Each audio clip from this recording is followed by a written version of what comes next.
during this time of the season, and I can't do it in one sitting. So I have to break it up into a couple of sermons.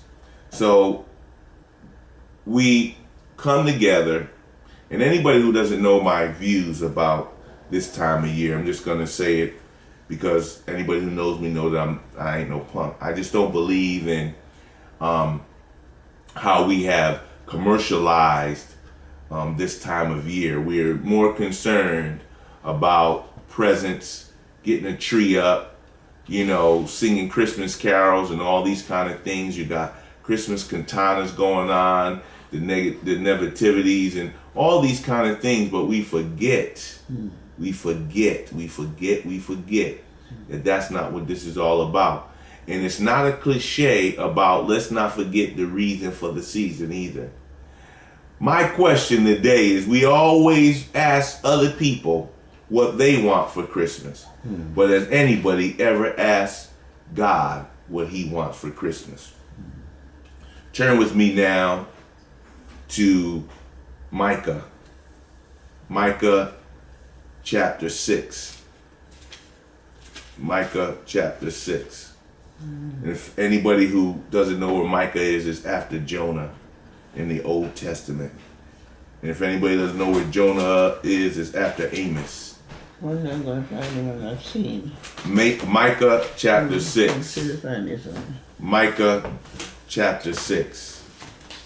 And let's look at the 6th verse. What does God want for Christmas? What does God want for Christmas? Micah chapter 6 verse 6, it says, "Wherewith shall I come before the Lord and bow myself before the high God? Shall I come before him with burnt offerings, with calves of a year old? Will the Lord be pleased with thousands of rams, or with 10,000s of rivers of oil? Shall I give my firstborn for my transgression, the fruit of my body for the sin of my soul? He hath showed thee, O man, what is good.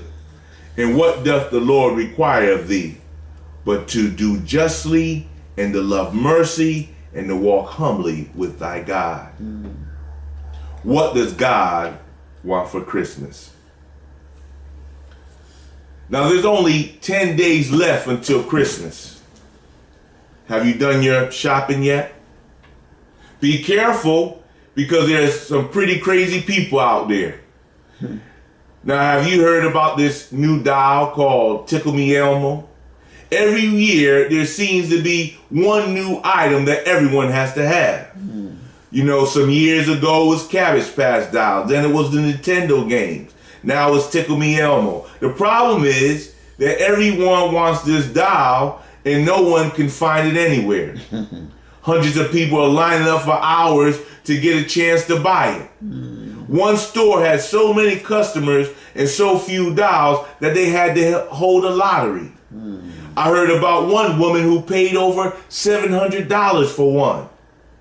That seemed extreme until I heard that someone else paid $2,500 for a single doll. A few days ago, a reporter interviewed a woman who said another woman threatened to kill her if she tried to buy the last Tickle Me Elmo doll. Now that's a little over the edge if you ask me. She had been drinking a little bit too much eggnog, I think. Now, giving presents is always a problem. If you love someone, you want to make sure to give them something they really want. Ideally, you want to see that look of joyous surprise when they open the gift, and even before they say a word, you know it was perfect. That doesn't always happen.